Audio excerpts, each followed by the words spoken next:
Welcome to YOUCANIC. Today we're going to go over how you'd replace a tie rod, and this tie rod replacement will work on many vehicles.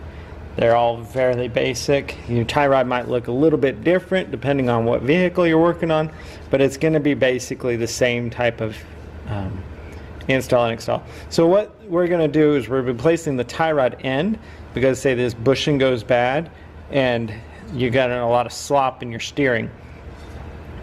And this is what controls your steering. It goes through here, and this is the rod shaft, but then this is the tie rod here.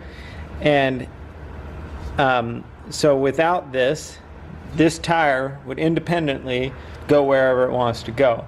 And so if you're getting a lot of slop or you're getting pulling to one side, this is one thing you're going to want to look at. If this boot has been torn, damaged, or if there's a lot of slop in here, you would want to go ahead and get this replaced or replace it. So we're going to start with by loosening this nut back here.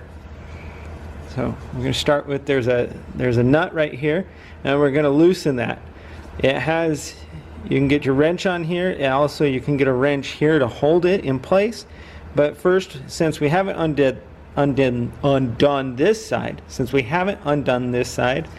we can put our wrench here and use this to our advantage, because this will only allow this to go so far before it goes there. Right? So since we're just replacing it, we're not really concerned if this gets damaged. So you're going to put your 24 is what this takes on here. Well, also, we've made some marks up here, and that mark lines up, and that mark, but we also put a mark on here where we want this nut to line back up once we put this back on. You'll see how it goes. Alright, so we're going to put our wrench on here. Gotta get a little, so turn it this way a little bit, and so what happened is this whole thing has turned, but now we can get a better advantage here. And see, now we've bottomed up on this side, and so you can just crank that nut. We don't want to crank it too far, we just want to crank it a little bit to be able to loosen so that the tie rod will spin off. Okay, so we just crack that because that's what's holding it in place. Okay, now we're going to go ahead and undo this right here. And so that, it can be a full cotter key or just that fancy key there. And this is a 14 millimeter. And so you're going to loosen that.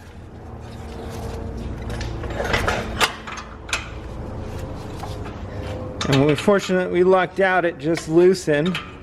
We were good to go. But if it does spin around, constantly spins around, you can actually put another wrench on top here and be able to crank it, hold the bolt in place while you undo this.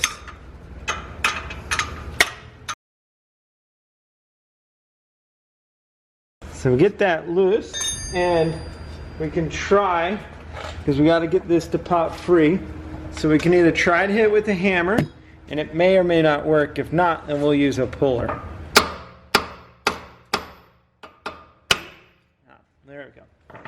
So it worked. Otherwise, if that doesn't work that way because it's seized on there, you can use a puller type like this, where you would put it around and then tighten this bolt down, and it pushes on the top there. You have to do how you could get it adjusted there, and that will pop it off.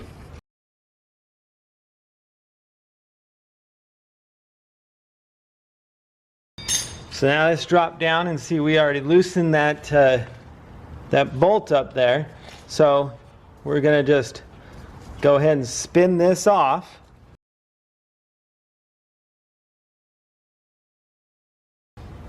And set that aside. So then we'll take our new one. So we have our new one, and if we're doing both sides, whatever, you make sure that you're putting the one that goes for the right or the left side. Alright, so we've gone ahead and we've verified that it's the right side that we're going to put on here. And so then you're just going to spin this on here and spin it basically up to that nut, because we didn't loosen that nut very far. We loosened it just enough.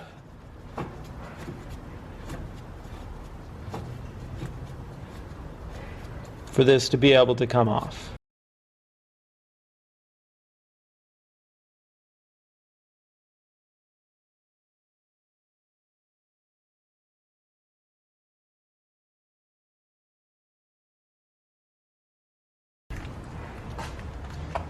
So we've moved this. You have to move your steering wheel a little bit because of the natural spring that springed it back, because I had it bent to the right a little bit.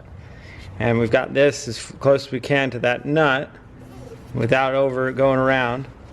And then we've moved this up in here. So then we're going to put the nut on top.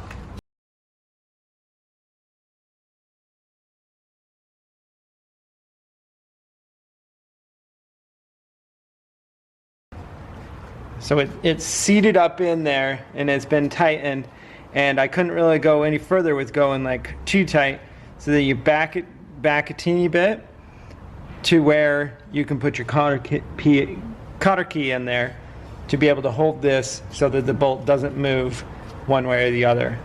Okay? And if this was spinning up top, which on a new one it won't spin as easy because it's not worn out here.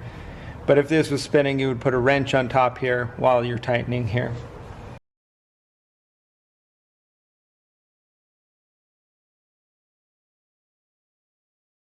So we put our cotter key in, we bend the tabs a little bit so it won't back out, as well as this nut won't come loose because that holds it all into place.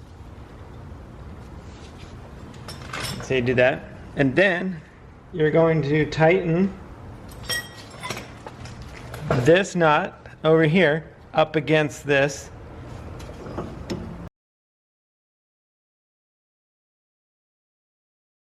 Just like that. And that's how you replace a tie rod. That's how you replace tie rods on most vehicles. Very similar methods and steps. So this tie rod has now been replaced. This has been tightened up here. A very good recommendation, or you need to take your vehicle and get it aligned after you replace the tie rod, because this adjustment might be off a little bit, and so you're going to get some, what happens is your tire might not be perfectly straight once this is all done, and so you'll have to take it to a technician at a tire store to be able to check your alignment and do an alignment for you, because most people aren't going to have that type of tools and technology at their house. But you can replace this yourself and then just take your car in to get a tire to get the alignment taken care of at a shop. And that's how you replace a tie rod on most vehicles. Thanks for watching YOUCANIC, where you can be the mechanic.